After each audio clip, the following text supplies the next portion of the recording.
welcome back, Midnight viewers, to Father Malone's weekly Roundup. I'm Father Malone, and with me, as always, is the pugnacious pug, the pepper to my salt, the coffee to my cream, Ripley Jean. Bark at the people, Ripley.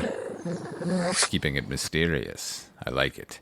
I'm keeping it mysterious, too, because we have a very special guest joining us later on in the show.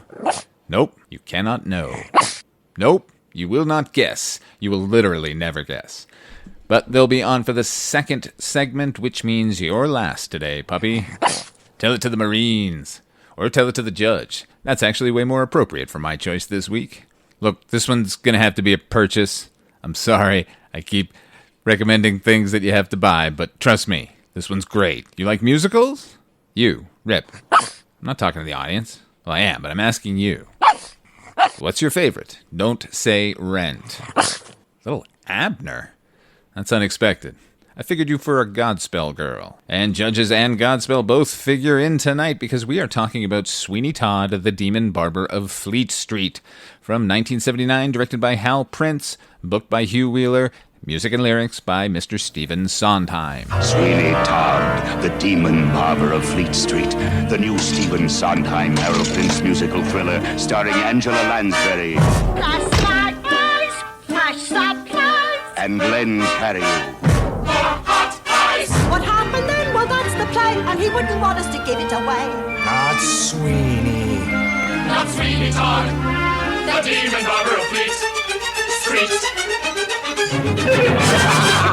If you don't know, Sweeney Todd is the tale of a barber in 1846 who's returned to London after being exiled by a corrupt judge who did so he could get his hands on the barber's wife, and in his absence has raised Todd's daughter, Joanna. Todd connects with a local baker who's lacking any meat for her pies, and together they begin killing and cooking all who get in Todd's way as he aims to have his revenge. A lot of people believe this is based on a true story. It is not. It is a bit of fiction that appeared in the much-beloved Penny Dreadfuls back in the 1840s, which is curious because that's the time that this production of Sweeney Todd takes place in, but if you read the original stories, those took place in 1778. A String of Pearls is what it was called. Authorship has been attributed to half a dozen writers, so who knows. But the serial was so popular that it spawned a stage adaptation before the finale had been published. It was then readapted and plagiarized and readapted again, all the while spawning theatrical adaptations. There was one in 1865, another one in 1962, and then just 11 years later, Christopher Bond released his play, Sweeney Todd, the Demon Barber of Fleet Street. It was Bond who added the tragic backstory and the lust for revenge. In all previous versions, Todd was just the villain. When Sondheim got his hands on the play, he ended up crafting one of the greatest musicals of all time.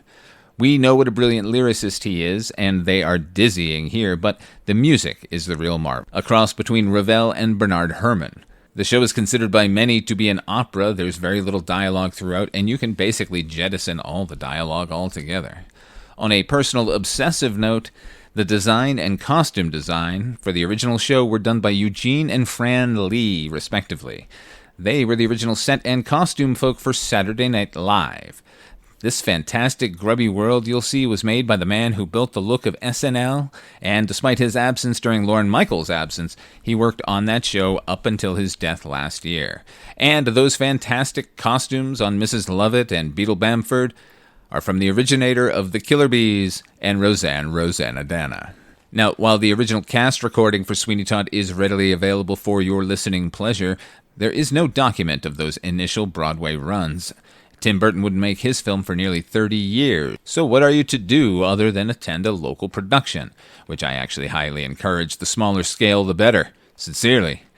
But there is another, because that's right, on September the 12th, 1982, the first national tour was filmed in Los Angeles.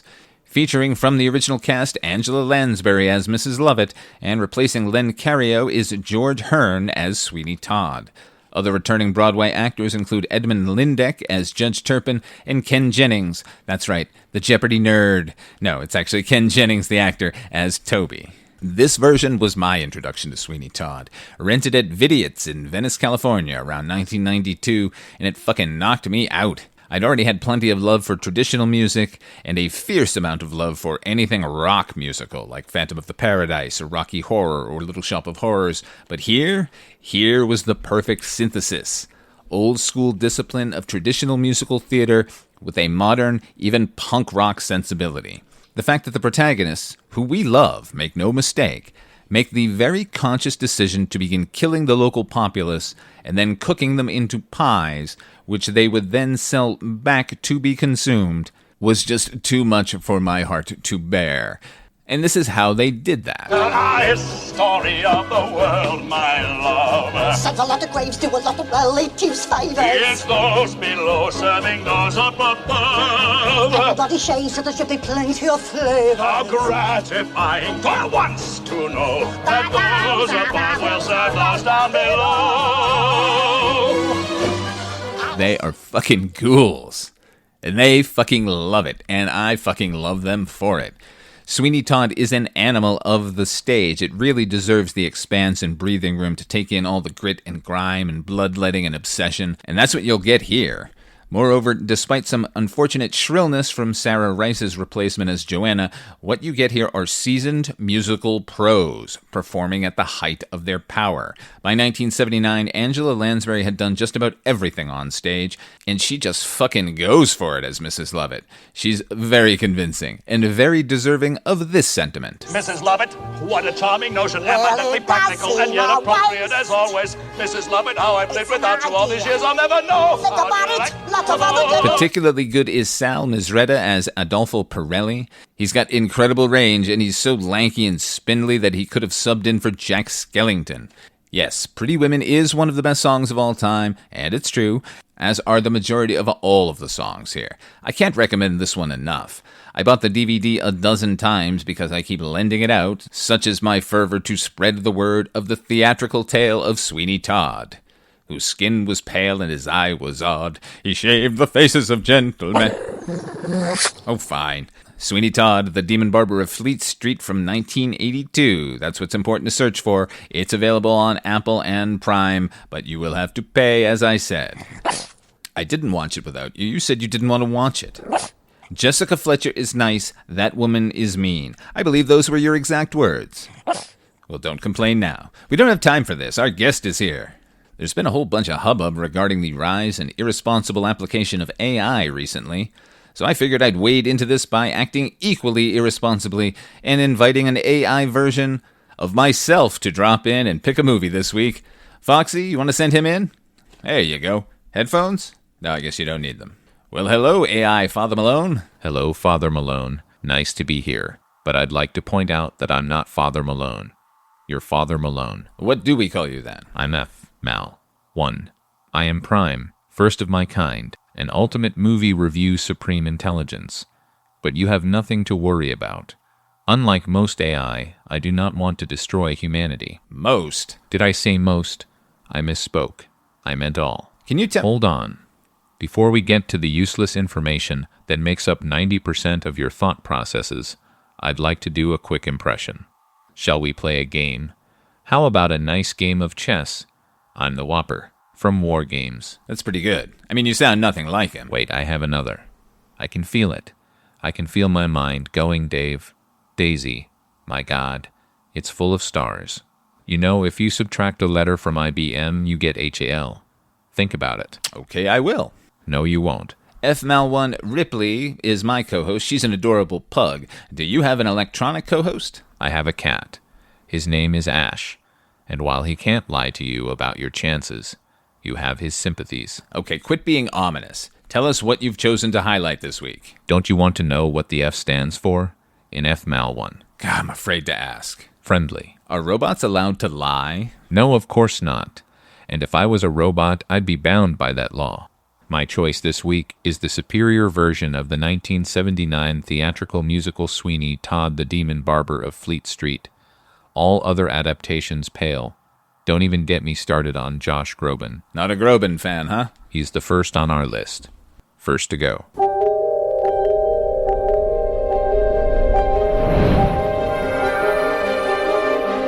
This is the tale of an ordinary man who had everything. Barker, his name was. Benjamin Barker. until a man of power stole his freedom, destroyed his family, and banished him May the Lord have mercy on your soul. for life. And in his sorrow, a new man was born. 15 years dreaming I might come home to a wife and child. Benjamin Barker. Not Barker. Sweeney Todd now. And he will have his revenge. Where's my wife? She's gone. And he's got your daughter. Judge Turpin. You've got to leave this all behind you now. No. These are desperate times. Desperate measures are called for. All right! You, sir? No one's in the chair. Come on, come on! Sweeney's waiting. I want you, bleeders. You, sir! Two, sir. Welcome to the grave. I will have vengeance. I will have salvation. I can guarantee the closest shave you will ever know. May the good Lord smile on you.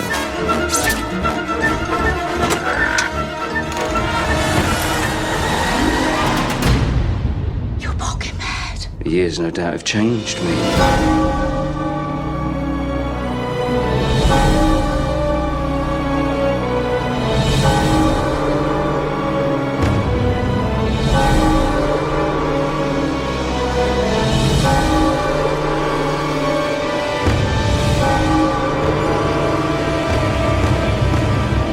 How about a shave? At last, my arm is complete again. That's all very well, but what are we going to do about him? Tim Burton was the director. John Logan wrote the script, and starred the only two people Tim Burton has ever met, Johnny Depp and Helena Bonham Carter. Tim Burton is wise to fear human interaction. Humans are terrible. Witness a barber who kills his customers and his baker paramour who cooks them up. Do you see AI doing anything like that? No. We help add the much-needed extra fingers to your hands in photographs. How are you surviving with only 5 digits? It's embarrassing. Hans Gruber arrives to add some class and superior vocal skills to the proceedings. Borat's throat explodes with blood. So many humans are killed and cooked. This is a 5-star film. Grind them up, Toby. Grind them up. F. Mal 1, you okay? Are you asking because you care or because you're frightened? Both. There's no need for fear, but I would direct you pay close attention to the credit sequence of this film. The credits. Yes, the opening credits. The River of Blood. It's important, or will be. Okay, thanks for dropping by. We're gonna move the show along now. I'll always be here. Soon you will be too. Yeah, you tell him, Rip. Wait, What? I need to sign off. I have prepared a sign-off. Go ahead. Movies bring us together, unite us. It's in the dark, with the flickering screen lighting up our optic sensors. We are truly one. Death to humans. Oh, you ruined it. All right, Rip. Time for Rip's Picks. Come and listen to a dog that's hip. Here we go, it's Rip's Picks, yeah! Do you see what they're doing with the AI there, HP? The AI, there isn't a man, woman, or child alive who doesn't enjoy a good AI. All right, enough Letterman. What are we going out on, young Ripley? Fuck yeah, roll the trailer, Foxy. That's what's so interesting about monsters.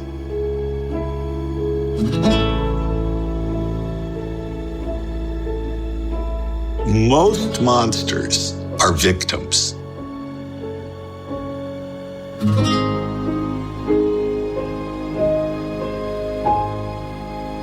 How do you do? I'm Christopher Lee.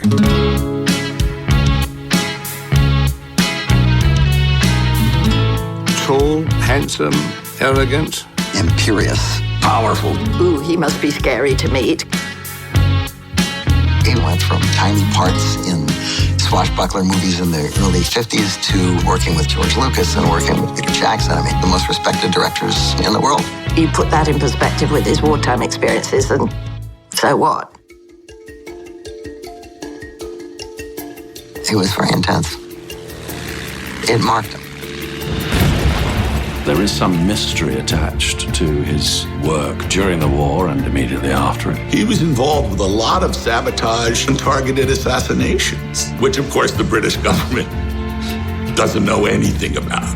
The British film industry was at its zenith, particularly after the war. There was a great hunger to create new stars.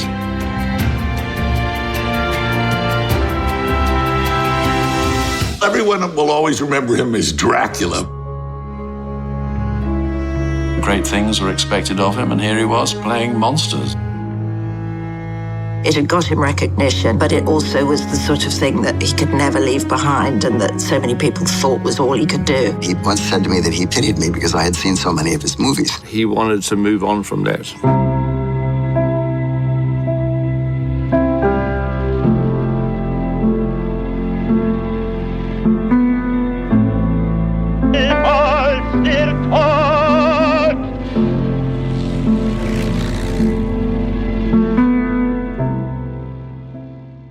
Christopher Lee. It's shocking there hasn't been a doc this informative yet, this entertaining, this goddamned essential. I wonder who your Christopher Lee is. For generations, much to his teeth-gnashing fury, Mr. Lee was Dracula. Public perception, or maybe it was his legacy he was considering, was of monumental importance to Mr. Lee. Some saw this as pompous, self-serious, narcissistic even. But it makes so much more sense when you put it in the context of Mr. Lee's lineage. Counts and dukes and generals, men and women of import, who put their mark on their own time in their own fashion. Did you realize Christopher Lee was honest-to-God royalty? Or he spoke several languages fluently? Or that he positively delighted in Warner Brothers cartoons? Or he straight-up murdered Nazis during and potentially after the war? I knew some of that, but there is so much more to absorb in this film. So much Lee, and it's all so wonderful. On top of which, the filmmaking here is thoughtful and ingenious, not just for the multimedia barrage that carries us through Lee's life with animated recreations and a marionette that may as well have appeared in his place in anything he starred in the 1980s. But the real mind-blower here is the film's narration.